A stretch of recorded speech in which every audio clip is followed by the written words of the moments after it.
Nah, Assalamualaikum warahmatullahi wabarakatuh. Perkenalkan kami dari kelompok Game Dev Abal-Abal akan menampilkan pekerjaan kita, yaitu tugas besar sistem strategi algoritma.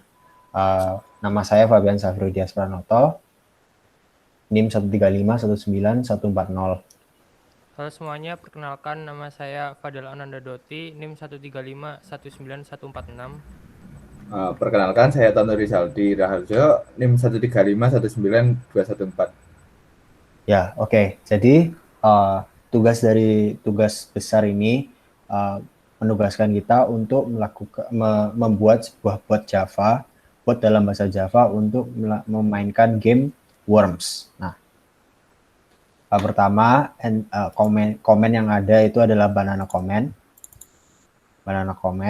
yang akan melemparkan banana, di komen yang akan menggali tanah, do nothing tidak melakukan apa-apa, move command yaitu perintah untuk menggerakkan worm ke titik XY, select command yaitu fungsi komen ini adalah mengoverride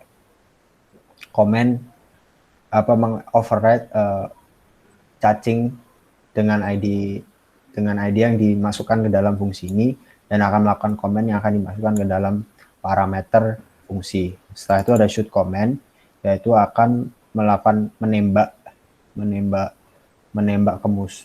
ke arah yang dimasukkan ke parameter ini. Dan ada snowball, yaitu melemparkan snowball yang dapat membekukan musuh. Nah, untuk entities yang ada yaitu banana bomb, cell, game state, my player, my worm, opponent, position, power up, snowballs yang ada countnya, weapon, dan worm. Untuk selanjutnya saya akan menjelaskan tentang algoritma yang kita buat. Pertama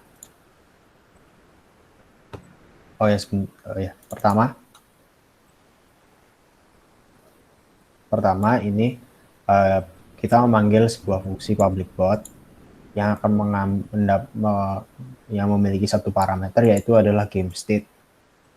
Nah, game state itu seperti ini, yaitu memiliki atribut seperti ini, yaitu current round, max rounds, map size, current bomb ID, consecutive do nothing count, my player, opponents, dan map. Setelah itu bot ini memiliki atribut game state, opponent, yaitu musuh dalam pertandingan, sama current worm. Nah, current worm ini didapatkan dari fungsi get current worm. Nah, get current worm ini itu akan menerima parameter argumen berupa game state. Nah, game state di dalam game state ini akan mencari caching yang harus dipakai pada ronde tersebut sesuai dengan game state.currentWormID. Nah, ini akan mengembalikan nilai myWorm yang akan dipakai dalam this.currentWorm. Setelah itu public comment run ini adalah fungsi utama untuk mengerun algoritma kami. Pertama, ada comment select. Nah, comment select ini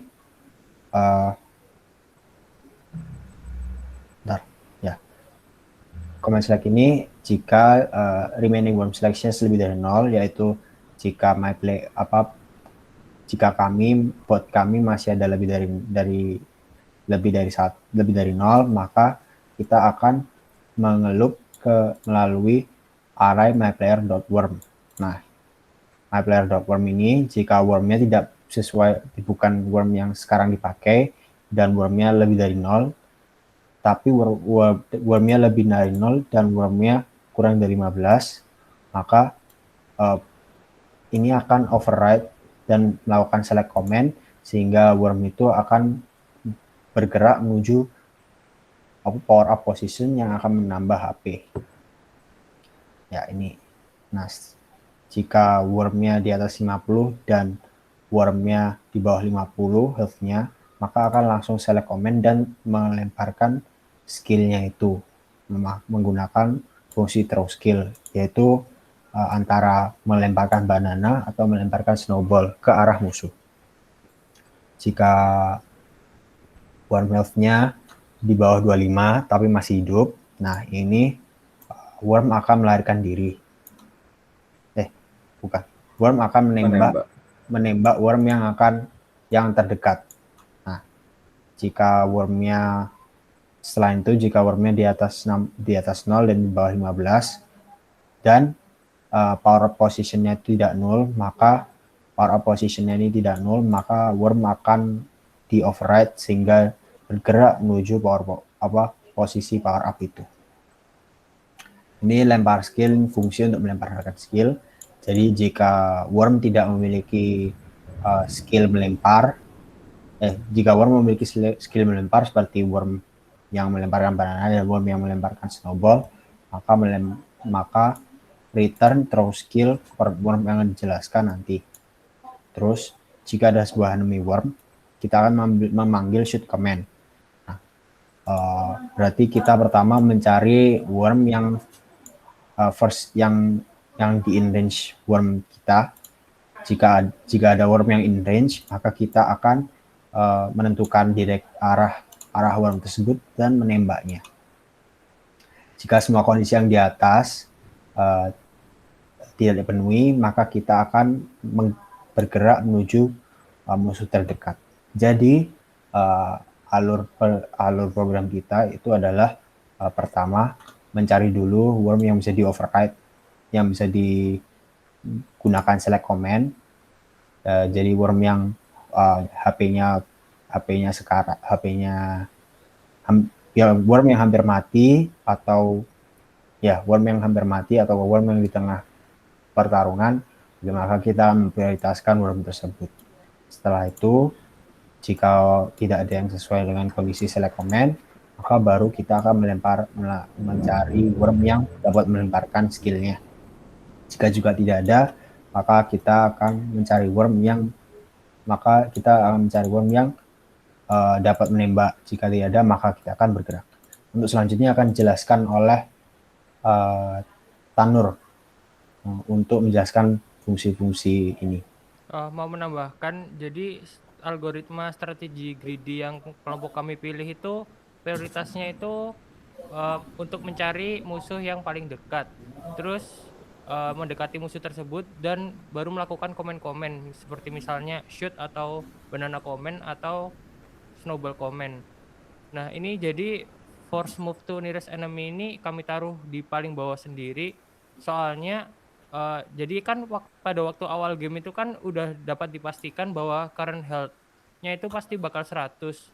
Nah, jadi current health-nya itu, karena current health-nya 100, maka tidak akan mungkin masuk ke dalam kondisi-kondisi yang ada di atasnya. Oleh karena itu, prioritas strategi algoritma greedy kami itu berdasarkan mendekatkan diri kepada musuh. Oke, untuk program selanjutnya dapat dijelaskan oleh Tanur. Ya, baik. Makasih, Fadel. Untuk komen selanjutnya, first move to cell sebenarnya memiliki tujuan yang sama seperti first move to nearest enemy.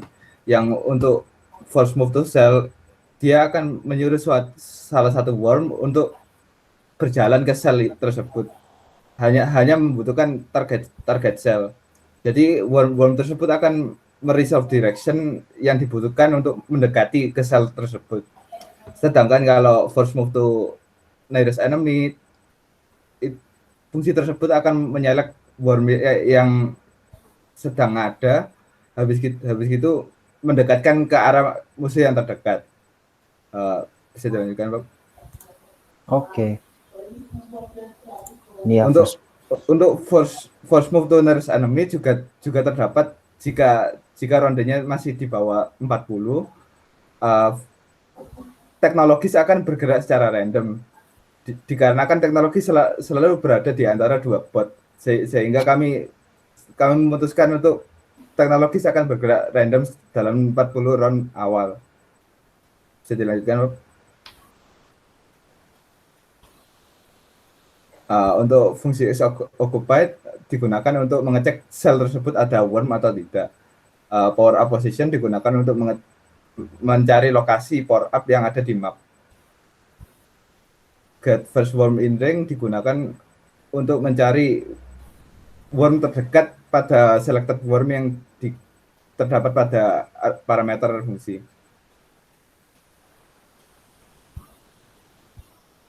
Untuk nearest enemy direction mencari arah enemy yang diberikan di parameter fungsinya.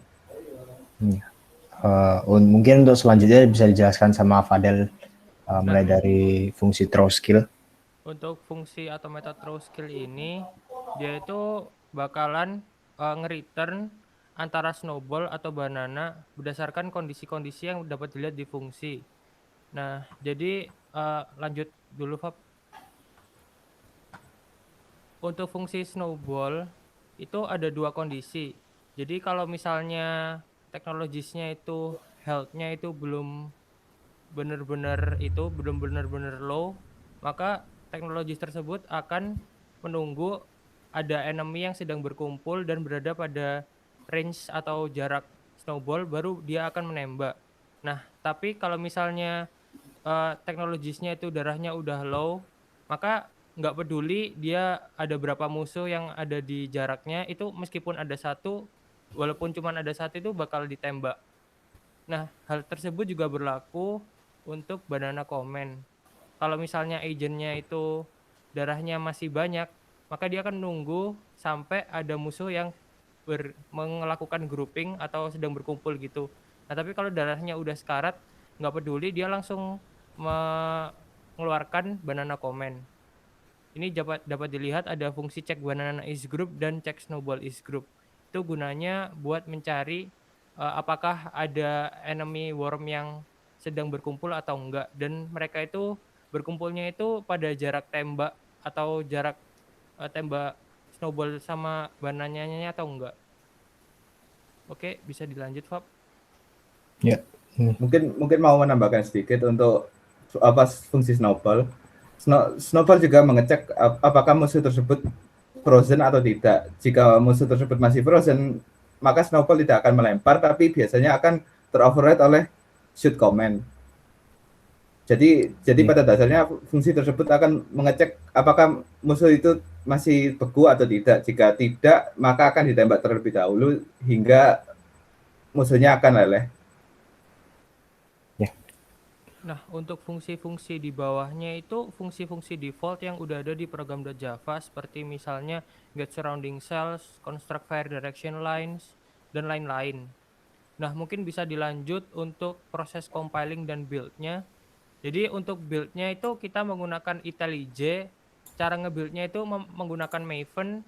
Nah, mungkin bisa didemonstrasikan sama Fabian bagaimana cara nge-compile dan nge-build file Java-nya. Ya, pertama kita harus masuk di dalam IntelliJ, kita harus masuk ke directory starter bots. Nah, setelah masuk ke directory starter bots, kita akan memencet tombol Maven ini di sebelah kanan layar. Jika dibuka, nanti akan keluar Java sample bot dan ada lifecycle. Lifecycle ini dibuka, nanti di pilihan install dipencet 2 kali. Setelah itu, setelah dipencet, bakal keluar compiling ini di terminal. Nah, setelah terminal berhasil di-compile, setelah terminal berhasil di-compile, maka akan ada folder baru bernama target di sini. Target ini berisi java samplebot.jar dan java samplebot.jar with dependencies. Hal ini akan dipakai ke dalam bot.json yang bot file name ini.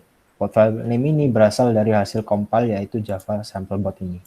Nah, karena kita sudah mengompil, kita dapat menjalankan programnya. Pertama, kita buka foldernya dan kita akan melakukan run.bat. Run menjalankan file run.bat. Nah, Ini akan kita klik 2 kali, nanti akan keluar begini.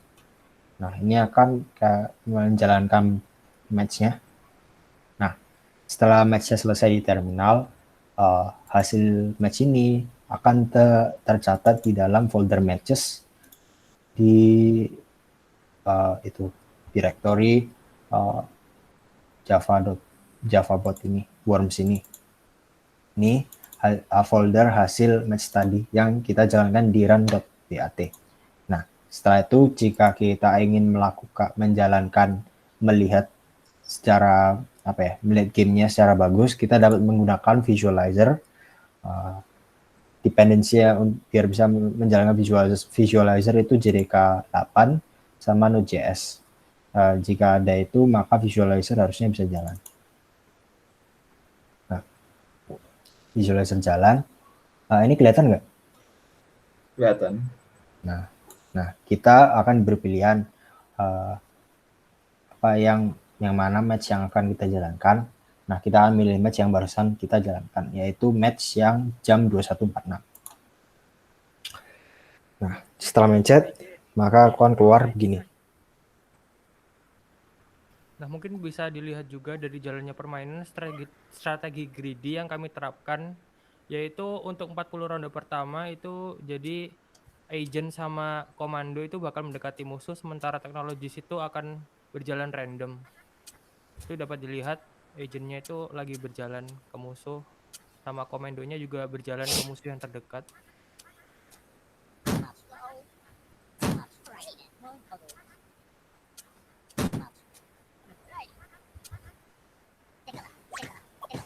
Nah, kita lihat.